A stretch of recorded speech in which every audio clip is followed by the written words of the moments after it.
আমার এই কদিনের মিনি ব্লগগুলো দেখে আশা করছি তোমরা গেস করেই ফেলেছো আমরা কোথায় গেছিলাম। তো এই দুদিনে আমরা কোথায় কোথায় ঘুরলাম আর কোন রিসর্টে ছিলাম সেই সবকিছুই আজকের ভিডিওতে তোমাদের সাথে ডিটেলসে শেয়ার করব। ভিডিওটা স্কিপ না করে তোমরা শেষ অবধি দেখতে থাকো।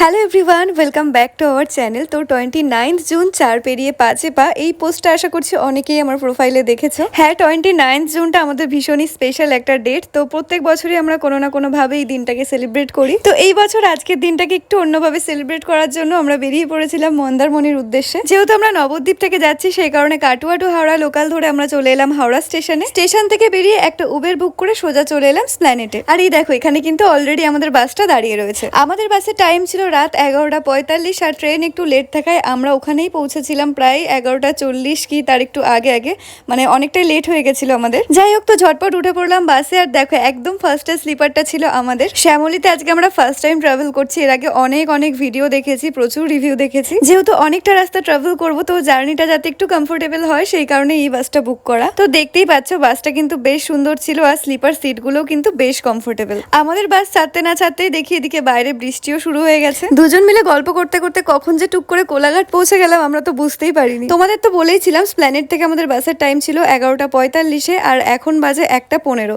মানে পাক্কা 1.5 ঘন্টার মধ্যে আমরা পৌঁছে গেছি কোলাঘাট। মানে ভীষণই স্পিডে চলছে বাস। তো এখানে এসে আমরা একটুখানি টি ব্রেক নিয়ে নিয়েছিলাম। আর ডিনারটা আমরা বাসেই করেছিলাম, যেটা তোমাদের সাথে আর শেয়ার করা হয়নি যেহেতু দুজনেরই হাতে খাবার ছিল। কোলাঘাট থেকে আমাদের বাসটা ছেড়েছিল পাক্কা 1:30টার সময় আর এখন বাজে 3টে। আমরা এখন নেমে পড়েছি বাস থেকে। এই বাস স্টপটার নাম হচ্ছে বালিশাই। দেন এখান থেকে একটা অটো বুক করে আমরা চলে গিয়েছিলাম আমাদের রিসর্টে। চেক ইন টাইমের প্রায় 5-6 ঘন্টা আগে আমরা পৌঁছে গেছিলাম। তো কি আর করা যাবে, আমাদের বাস একটু বেশি তাড়াতাড়ি পৌঁছে দিয়েছে আমাদের। রিসেপশনে কিছুক্ষণ রেস্ট নিয়ে দেন ভোরের আলো ফুটতেই চলে গিয়েছিলাম সমুদ্রের ধারে। আমাদের রিসর্টটা কিন্তু ছিল একদম বিচের সাইডে। আর দেখো, এখান থেকে বেরিয়ে শুভম শুরু করে দিয়েছে পাগলামি। আসলে আমরা দুজনেই ভীষণ এক্সাইটেড ছিলাম, যেহেতু এটা আমাদের এই এত বছর রিলেশনের ফার্স্ট ট্রিপ। এর আগে কোথাও ঘুরতে যাইনি বললে ভুল হবে, ঘুরতে অনেক জায়গাতেই গেছি, বাট কোথাও এই 2-3 দিনের জন্য যাওয়া হয়নি। যেদিন গেছি সেদিনই আবার ব্যাক করেছি।